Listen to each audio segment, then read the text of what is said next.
Sí, sí, porque además este relato me sorprendió porque además Es muy cortito. bastante corto, sí, o sea, Es muy cortito. estaba como muy condensado todo y me gustó también mucho. Llegué al final, digo, jolín, no hay un poquito más. Pero Sí, de bueno, hecho estuvimos dudando, ¿no? De decir, oye, ¿qué hacemos? ¿Lo metemos? Es que es muy corto. Y dijimos, bueno, es que son relatos cortos. También hay cosas muy interesantes que se pueden decir en muy pocas páginas. Y yo creo que merece la pena. Así que, claro, sí, sí, cuanto más concentrado, o sea, tiene, en teoría estaría más concentrado, si no es malo. Lo que pasa que es un reto resumir algo tan pequeño, pero bueno. El relato se desarrolla en el siglo XXV, en el 1400, o sea, en el 2400 y pico, me parece que era. Y nos lo van contando todo el rato como si fuéramos encontrando diferentes documentos. O recortes de documentales, de periódicos, pasajes de un diario, cosas así. Entonces el autor nos pone un poco en antecedentes de que aún estando en el siglo XXV, pues todavía no se ha resuelto la teoría del campo unificada. Entonces también nos ponen antecedentes de que hay rumores de que en su día Albert Einstein guardó unos documentos en la Universidad Hebrea de Jerusalén que tenían unas anotaciones que no estaban en ningún otro documento y eso se había guardado y se había quedado oculto, custodiado por la universidad. Entonces también nos enteramos de que esos documentos han llegado hasta las manos de nuestro protagonista, que es Oliver Conroy, porque él es el descendiente del rector que cogió aquellos documentos. Entonces es el último descendiente vivo y le llegan a él como una especie de herencia. Nos explican un poco en un extracto de ese texto que Einstein ya llegó a la conclusión de que unificar todas las leyes de la física no se puede hacer porque él descubrió que no son constantes, como se creía. Realmente son variables. Entonces, con estas variables lo que puedes llegar a hacer es resolver la ecuación universal, que se supone que sería la ecuación que controlaría el todo el universo, todo el funcionamiento. No solamente sería una parte de la física, sino que sería todo en general. Y entonces Albert Einstein decide que la humanidad no está preparada para recibir esto ni para usarlo, y entonces decide esconderlo. Pasamos también en un recorte de un periódico, vemos que Oliver Conroy ha resuelto la teoría del campo unificada, claro, utilizando también la documentación que ha tenido de Einstein, y le dan el premio Nobel, que en este caso el Nobel se lo dan después de hacer el descubrimiento y no antes, como en el otro relato. Y con el premio de este Nobel se ha cogido y se ha creado en su mansión un laboratorio ultra secreto, ultra secreto, perdón, que nadie sabe exactamente lo que está haciendo. Pero bueno, como él ya sabe que todos son variables y tal, lo que ha decidido es retorcer esas variables para generar una singularidad en la que converjan dos puntos temporales y así poder viajar en el tiempo, o sea, crear una máquina del tiempo. Logra ajustar todos los parámetros, toda la máquina, toda la singularidad, y empieza a hacer pruebas con un gato, que el gato no me acuerdo cómo se llama, era J45 o una cosa así. Y ve que haciendo las pruebas el gato entra y sale por la singularidad y aparentemente no pasa absolutamente nada. Y claro, eso va en contra de todo lo que tenía él calculado y tal. Entonces hay un momento en el que el gato en uno de las pruebas se rompe una pata y entonces decide dejar el experimento para el día siguiente. El día siguiente lo que hace es ajustar la singularidad en un tiempo mayor. Si lo tenía puesto en unos segundos al principio para probar, decide que va a probar con el gato y que va a probar pues una distancia de 2 años. Entonces, ¿qué pasa? Que el gato se mete y cuando sale tiene la pata vuelve a tenerla bien, no la tiene rota ya. Entonces, claro, se queda un poco estupefacto porque, claro, no sabe exactamente qué le ha pasado al gato, pero ha notado que hay un cambio. Ahí no era el problema de que entraba y salía y no pasaba nada, sino que ha habido un cambio. Entonces tiene la feliz idea de que hay que probar la máquina en uno mismo, como debe de ser. Y además, qué mejor manera de probarla que volviéndote 30 años para atrás, yendo a hablar con tu propio yo y darle toda la solución de tu investigación. Y así te estás ahorrando los 30 años que has necesitado para llegar hasta donde has llegado. Entonces se mete en la máquina, nos hacen una especie como de cambio de tercio y nos empieza a decir que se está levantando, que está muy cansado, que tiene, y cuando se mira al espejo está como muy mayor. Y es porque el Oliver Conroy de hace 30 años de repente se ha vuelto viejo y el Oliver Conroy de este mundo, por decirlo de alguna manera, está en el presente, pero se ha vuelto joven. Entonces, la conclusión que saca es que no puede estar dos veces en un mismo punto espacio-temporal y que lo que el cuerpo cruza, pero en la mente, como todavía no tiene dominadas todas las variables del universo, la mente no sabe por qué no cruza.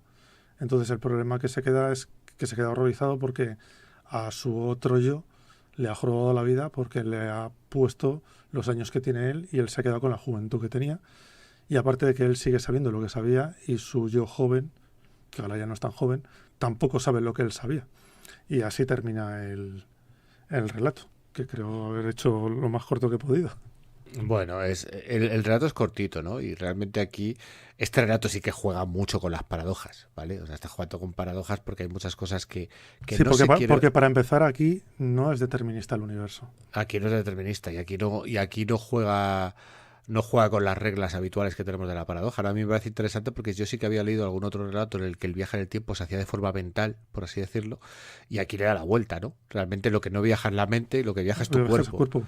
¿Sabes? Sí, sí. Lo cual el momento aquí se está jugando también un poco con la teoría del todo, ¿no? Esa gran teoría que se lleva buscando mucho tiempo, que se supone que puede unificar pues la física, la metafísica, la teoría de cuerdas y todas las diferentes teorías para poder explicar el universo teniendo un sistema que sea fiable, porque obviamente yo supongo que esto nuestros oyentes ya es una cosa que conocen, ¿no? Pero bueno, no puedo evitar decirlo, ¿no? Al final, nosotros ahora mismo estamos funcionando con un sistema de física que es el mejor que tenemos ahora mismo, hasta que venga otro mejor. Y si de repente hay un descubrimiento que nos saca una mejor interpretación del universo, nos adaptaremos a esa. Igual que vinimos del pasado y ahora mismo todo lo que descubrió Newton, que ha servido para hacer avanzar la ciencia, ahora mismo está descartado.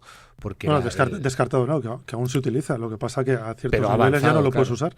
A ciertos niveles funciona de otra manera, ¿no? Entonces, al final, es como funciona la ciencia, ¿no? Tú tienes un corpus científico que la forma de avanzar en él es o ampliarlo o cambiarlo. Y al final todo va encajando, ¿no? Y vamos encajando piezas de cómo funciona el universo, pues un poco con lo que hemos dicho antes, ¿no? Como no podemos medir todas las variables, pues según vamos midiendo variables, vamos empezando a entender cómo funciona todo. Además, sobre todo a nivel de galaxias, o sea, a nivel muy astronómico, y también a nivel de partículas, ¿no? Al nivel subatómico, con lo cual ya estamos, es que yo creo que estamos en una amplitud que a mí muchas veces cuando me pongo a pensar en ello me vuela la cabeza.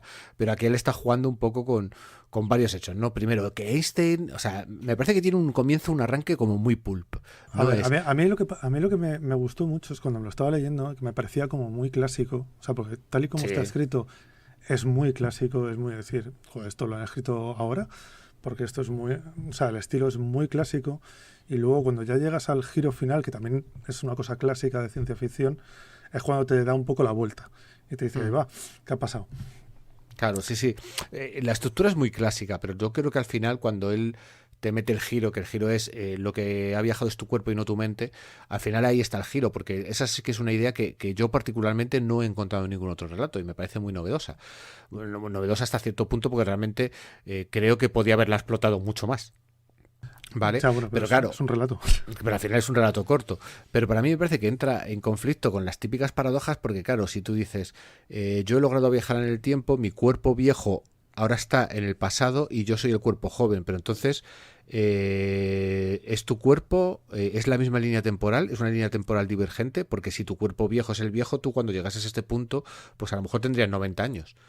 Sin embargo, tú ahora estás en un cuerpo joven. Claro, Entonces, que ahí, aquí... ahí es donde el relato a mí me vuela un poco la cabeza, porque él no se moja en decirte, en teorizarte, puede ser otra línea temporal, sino que te plantea, juega más en ese sentido también es muy clásico, juega más al giro final, el que te dé una sorpresa y te deje pensando. Ya está, no te voy a explicar nada más. Pero de todos modos, o sea, no hay, al no ser determinista, aquí ya estás jugando con varias líneas temporales o con varios universos.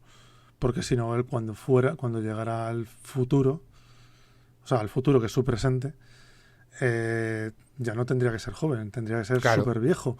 Entonces se entiende que tú cuando cambias de tiempo, estás haciéndolo en otra línea temporal o en otro universo paralelo, o como lo quieras llamar. O sea, hemos tenido antes un ejemplo de determinismo total. Y ahora es justo lo contrario. Este es un ejemplo de un viaje en el tiempo que no es determinista. Pero no se crea una línea temporal, se crean dos. Se crea una en el pasado con tu cuerpo viejo ya, que le acabas de encasquetar al que era joven, pero se crea otra línea temporal en el momento en que tu cuerpo joven también llega a tu presente. Ahí se ha creado otra línea temporal porque habrá una línea temporal en la que el experimento a lo mejor siga normal. Es que, claro... No, claro, una vez que ya te metes en tener varias líneas temporales o varios universos, ya es barra libre, porque en cada decisión se crea una línea temporal diferente, una que sí y otra que no. Una que has subido y otra que has bajado. Con lo cual aquí ya tienes un multiuniverso también, que es una idea también bastante clásica. Pero bueno, a mí me parece que es lo que estaba comentando antes. Me parece que tiene un arranque muy pulp, ¿no? Un arranque muy de trozos de periódico en el que te están contando un secreto, ¿no? Einstein logró esa teoría del todo, pero cuando descubrió la teoría del todo decidió esconderla porque la humanidad no está preparada, ¿no? Es un arranque como muy clásico, pulp, ¿no? Dios mío, hay un gran secreto oculto. Exacto, un gran secreto oculto, cuando realmente dices, bueno, tampoco es un secreto oculto, porque si se crean líneas divergentes, pues tampoco... En otra línea sería como nosotros, que nunca lo descubrió Einstein. No, y que tampoco pasaría nada, realmente. O sea, sí. Pero bueno, él decide ocultarlo, ¿no? Y resulta que este Oliver Conroy es la persona que recibe esos manuscritos y que gracias a esos manuscritos gana el premio Nobel y que además con el dinero que gana con el premio Nobel decide hacer un... O sea, es que es muy de científico loco decimonónico, por así decirlo.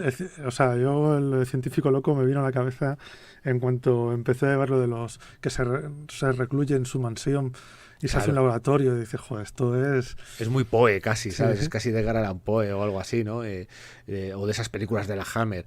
Y de hecho es muy curioso, ¿no? Cómo utiliza el gato, que yo lo estaba leyendo y estaba diciendo, madre mía, esto habrá alguno que lo lea y ponga el grito en el cielo, ¿no? Porque está utilizando un gato... A mí me extrañó que el gato se rompiera una pata. Porque mira que es difícil que un gato se rompa una pata. Sí, pero bueno, lo mete, al final es un poco Deus Ex Machina para poder plantearte, porque tú en ese punto ya ha ocurrido lo de los cuerpos, pero claro, no tienes la suficiente información. Ahí ya ha habido varias líneas temporales, porque el gato ha pasado varias veces por la singularidad. Por lo cual ya se han abierto muchas líneas. Porque cada vez que pasa el gato es una línea nueva. Y ahí tienes la clave, o sea, ya has visto lo que ha ocurrido, lo que pasa es que no te lo ha explicado. Todavía no sabes qué es lo que ha ocurrido, pero ¿por qué? Porque no estamos dentro de la mente del gato.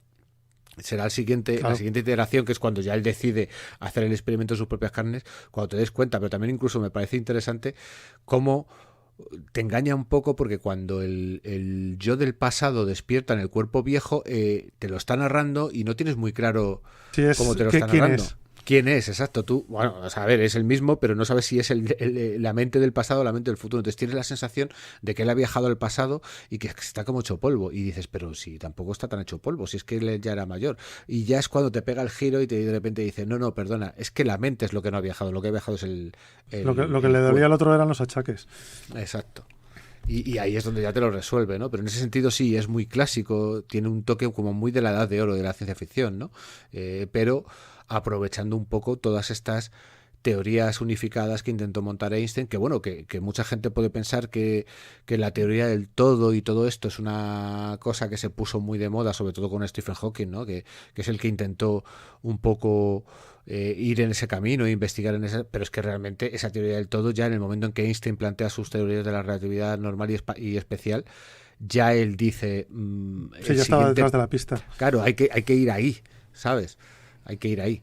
porque como él mismo dijo, no sé cómo es la frase, ¿no? Dios no juega a los dados o algo así y tal. O sea, tiene que haber una manera de poder explicarlo todo, ¿no? Lo que pasa que, claro, obviamente Einstein pues no lo consiguió, y de hecho hay muchas cosas de sus teorías de la relatividad que han sido corregidas, que han sido ajustadas, y que a posteriori es muy importante todo el trabajo de Einstein, pero ha sido superado con creces, aunque sigue siendo una de las grandes bases de la física actual. Sí, ¿no? ¿no? Y que, como decías antes, que en algún momento llegaremos al conocimiento un poco superior y quedará desfasado, igual que quedó lo de Newton.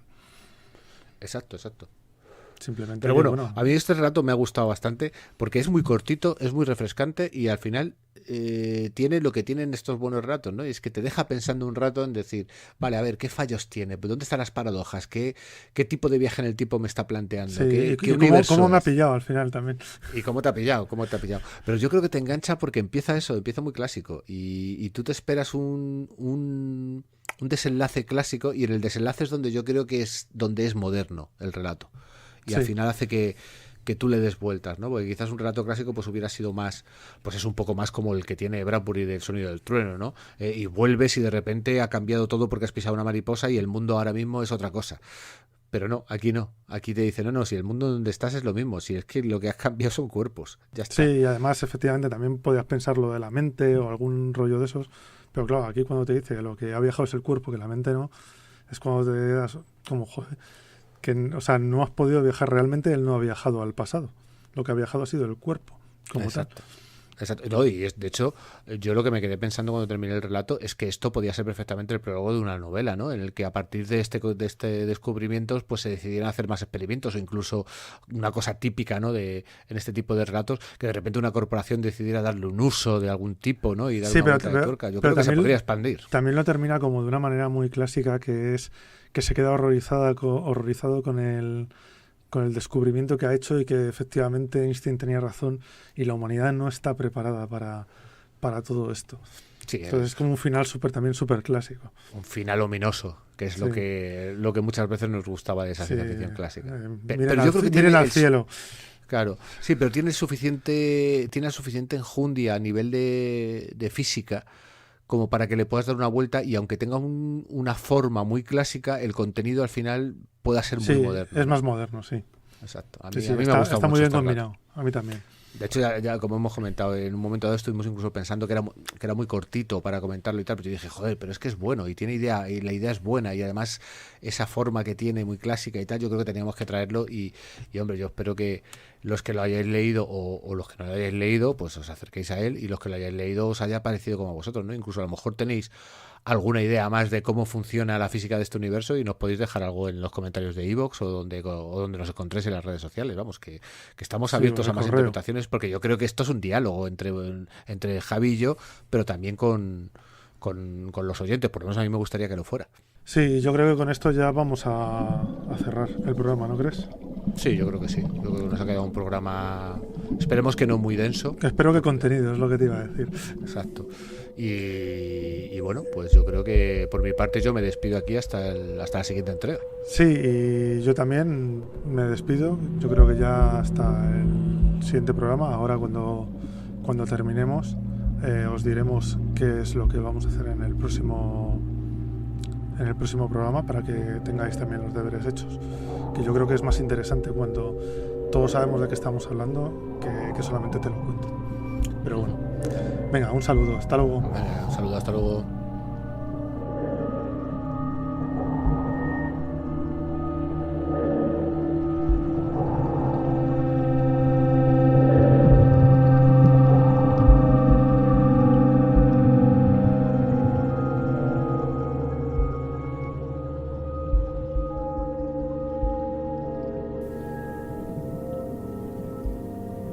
Bueno, ahora que ya estamos otra vez en nuestro espacio-tiempo habitual, vamos a dejar el reloj tranquilo un ratito y vamos a intentar descubrir otros aspectos muy importantes en nuestra relación con el resto del mundo. La obra que vamos a tratar en el siguiente programa es el cómic Barrera, de Brian K. Vaughan, Marcos Martín y Montse Vicente.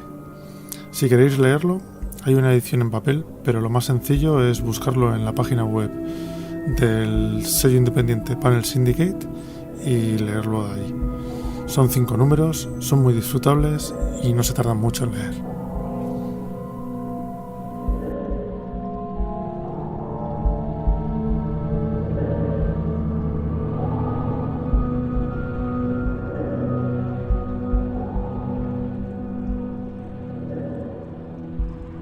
Os recordamos que la mejor manera de poneros en contacto con nosotros es escribiéndonos un correo a demasiadopocotiempo@gmail.com. Pero también podéis contactar con nosotros por Twitter en la cuenta @podcasttpt, o si no, también podéis dejarnos algún comentario en vuestra plataforma de podcasting favorita: iVoox, Anchor, Overcast, Google Podcast, Spreaker, Apple Podcast, etcétera, etcétera.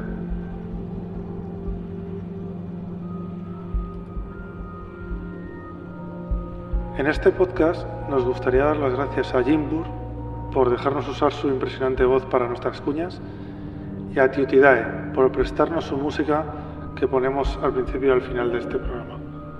Hasta el siguiente.